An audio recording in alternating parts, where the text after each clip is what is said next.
Hello, ladies and gentlemen. For those of you who don't know me by now, I'm Kirsten Ream. My leadership project centered around non pharmacological means to reduce agitation in specifically inpatients suffering from dementia.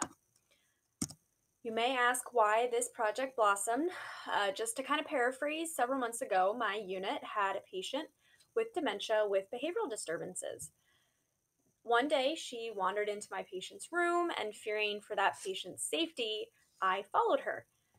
Now, at the time, I had no real knowledge or understanding of how to handle the situation effectively. And after doing just about everything wrong, I ended up being choked and then put in a headlock. I felt after that and several other verbal and physical attacks by this patient population that there was a real needed LGH that I could impact.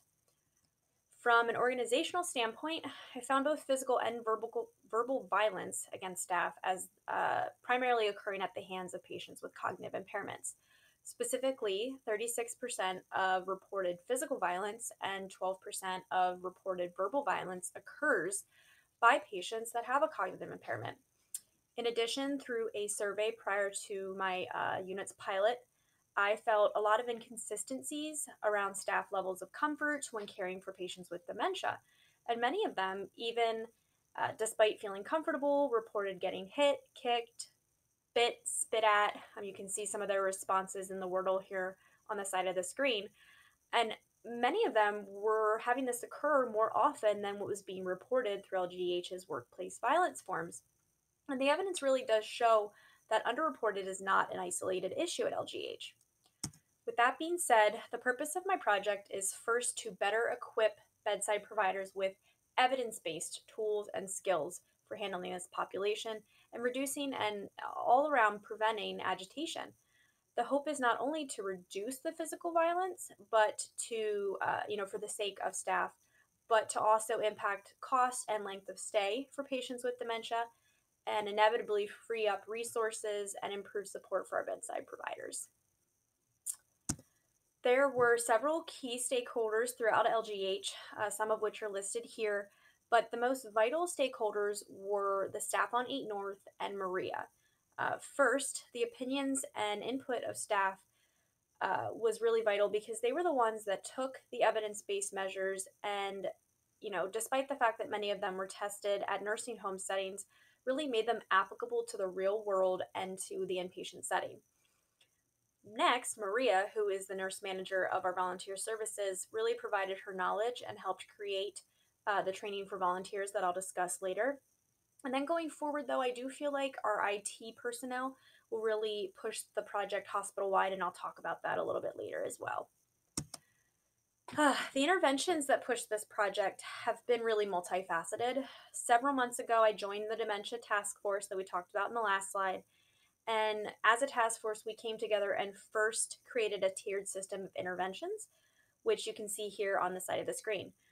The system is filled with evidence-based measures that a lot of staff already do today, but they are organized in a way that's intentional, and that's broken down based off of level of cognitive impairment and has many measures within each tier.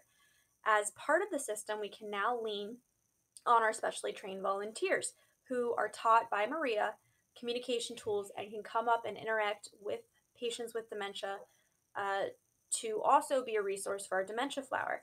So the dementia flower is also on the screen. It is a resource that helps determine patient preferences, and it was created by the Agency for Clinical Innovation.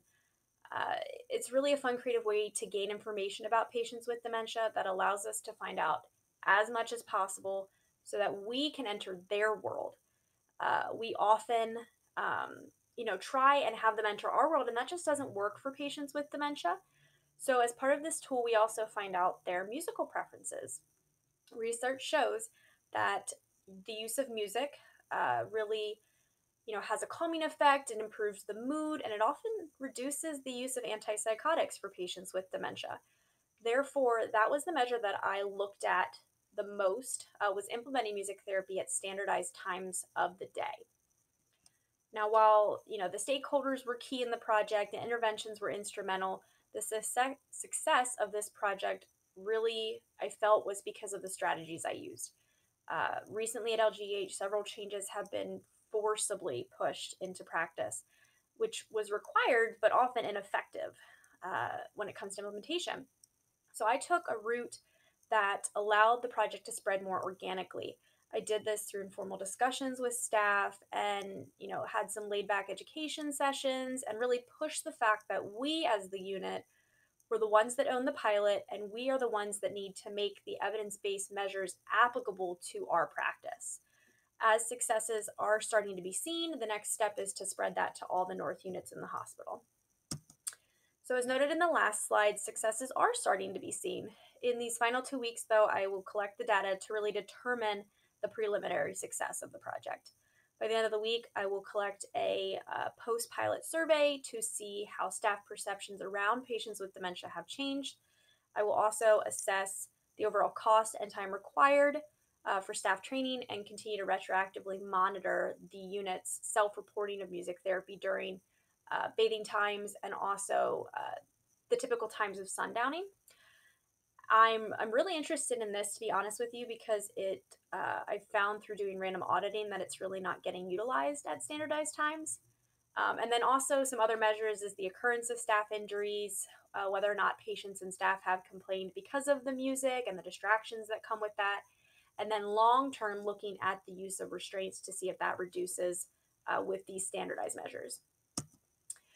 So through this entire project, I have learned that quality improvement is hard, especially if you can't be flexible. I felt a lot of times like I was failing because going into the project, I thought music therapy would be the thing that took off. But really, our staff truly enjoyed and liked using the dementia flower more. And getting on board with that really pushed my ability to be flexible. And so going forward, implications for the project are really to make a good change stick. On 8 North, we are going to create a dementia code cart. This will be a centralized unit of shelving that we will be building that will have distractions and resources for staff at a centralized place that's easy to access. We will also going forward be spreading to the North units.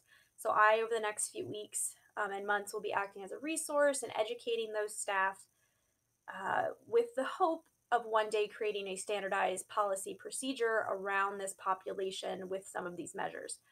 Once that's complete is when our IT friends and our Epic friends are going to come into the picture. And I'd like to create a dementia report that would monitor the use of restraints, antipsychotics, and cognitive coaches for patients with dementia in one report. It would also link to the workplace violence forms so we know that they're all linked to the different patients.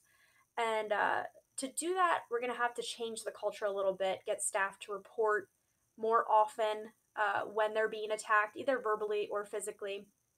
And then, overall, I, felt this project has been really challenging but rewarding to see the time and effort be put towards such a vulnerable population. It's been really beneficial, and I look forward to seeing what's going to happen with the project going forward. These are my references slides, and thank you for your time.